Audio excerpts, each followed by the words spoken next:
water. It's what we're all made of. Anyway, thanks for being here today. I'll see you next time. We're gonna read As a Man Thinketh by James Allen. We're up to the chapter Thought and Purpose. This is another short one, like the last one, which I think was effect on health, effect of thought on health and the body. Thought on purpose, I've been excited to get to, because health in the body I'm not so concerned with, which may be ironic considering I'm cold, sick at the moment. But I have been taking care of my body, so shut up. Let's read. I love you guys. Thank you for being here and reading with me. We're 1 minute in. Let's get to the content. Let's get to the book. Thought and purpose. Until thought is linked with purpose, there is no intelligent accomplishment. I'm going to read that again. Until thought is linked with purpose, there is no intelligent accomplishment. It's a worthwhile sentence to let sink in. With the majority, the bark of thought is allowed. With the majority, the bark of thought is allowed to drift upon the ocean of life. Aimlessness is a vice, and such drifting must not continue for him who would steer clear of catastrophe and destruction. They who have no central purpose in their life fall an easy prey to petty worries, fears, troubles, and self-pityings, all of which are indications of weakness which led just as surely as deliberately planned sins, though by a different route, to failure, unhappiness, and loss. For weakness cannot persist in a power-evolving universe. Motherfucker's got some long, windy sentences. I'm gonna read that quicker and better.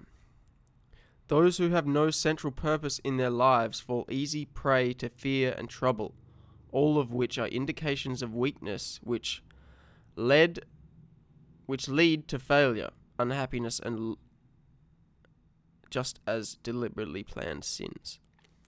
For weakness cannot persist in an evolving universe. A man should... Look, we could go at that from many angles. Weakness, if you came from the speaking words of the Tao, you could say that weakness holds up the strong. But we're not speaking on those type of topics right now. We're talking on thought and purpose, getting a purpose into your life. If you're already full of purpose, maybe you need some of the Tao in you. But I'm talking to some of you motherfuckers who don't have purpose, I'm supposing, who need the purpose, and hence why you're listening to Thought and Purpose, read by James Allen. Hence why I'm listening to it. See, that's the funny thing. I think I have a big purpose, but at the same time, I'm always coming back to this because I need to constantly learn how to put my purpose into action. So I guess, yeah. The cold is still letting me to be a little bit delirious, so I'm just going to keep reading. No one should conceive of a legitimate purpose in their heart and set out to accomplish it. No one? Oh, gosh. Did I say no one? Because I meant to say everyone. This cold fucking me up, man. We should conceive of a legitimate purpose in our heart and set out to accomplish it. We should make this purpose the centralizing point of our thoughts. It may take the form of a spiritual ideal, or it may be a worldly object, according to his nature at the time being. But whichever it is, we should steadily focus our thought forces upon the object on which we set before ourselves. We should make our purpose our supreme duty, and should devote ourselves to its attainment, not allowing our thoughts to wander away into fancies, longings, and imaginings for too long. This is the royal road to self-control and true concentration of thought. Even if he fails again and again to accomplish his purpose, as he necessarily must until his weakness is overcome, The strength of character gained will be the measure of his true success, and this will form a new starting point for future triumph. Those who are not prepared for the apprehension of a great purpose should fix their thoughts upon the faultless performance of their duty, no matter how insignificant their task may appear. That's a severely understated sentence right there. To have some great purpose in your mind is ultimately of no greater purpose than, say, a mother who has to care for her children. That purpose is delivered to her by the world, whereas someone else's purpose they may have to make up in their mind. But we could equally say the great purpose that someone comes up in their mind is just something born of megalomania, big ego, So in very many cases, the purposes that are dealt to us that we just have to deal with, like our pain and suffering, or the trials that are ahead of us, just facing those, as it says here, with faultless performance.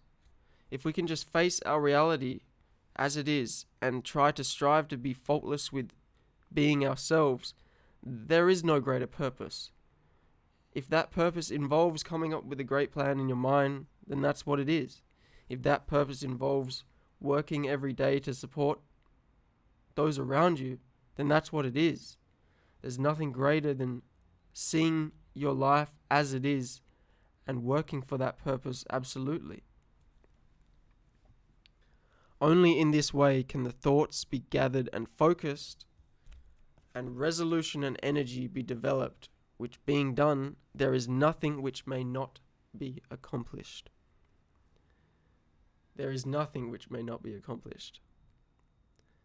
The weakest soul, knowing its own weakness and believing this truth, that strength can only be developed by effort and practice, will thus, believing at once, begin to exert itself, and adding effort and effort, patience to patience, and strength to strength, will never cease to develop, and will at last grow divinely strong. There was no full stop at the end of that sentence. That's odd. That whole sentence was one sentence. I'm going to read that again because honestly it didn't need to be that wordy. James, the weakest soul, knowing its own weakness and believing this truth, the truth being that strength can only be developed by effort and practice. Even the weakest soul, if begins to believe that and beginning to exert itself, adding effort to effort and patience to patience, will develop strength and will at last grow divinely strong. Never cease developing effort and patience.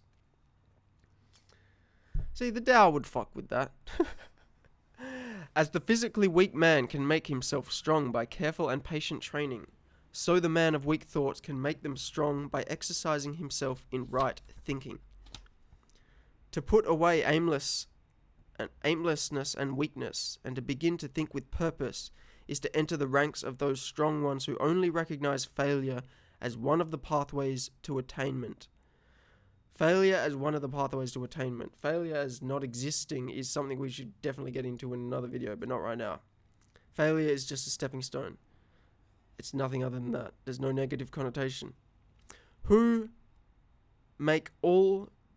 who make all conditions serve them, and those who think strongly, attempt fearlessly, and accomplish masterfully. Having conceived of our purpose, or having decided to live our life as it is to its fullest extent, as its greatest purpose, as we've described briefly, we should mentally mark out a straight pathway to its achievement, looking neither to the right nor the left. Doubts and fears should be rigorously cut off. They are disintegrating elements which break up the straight line of effort, rendering it crooked, ineffectual, and useless. Thoughts of doubt and fear never accomplish anything, and never can, according to James. I think doubt and fear can get you somewhere, but it's all within the realm of samsara. It's just fun and games. They always lead to failure. Purpose, energy, power to do, and all strong thoughts cease when doubt and fear creep in. The will to do springs from the knowledge that we can do. Doubt and fear are the great enemies of knowledge, and he who encourages them, who does not slay them, thwarts himself at every step. He who has conquered doubt and fear has conquered failure.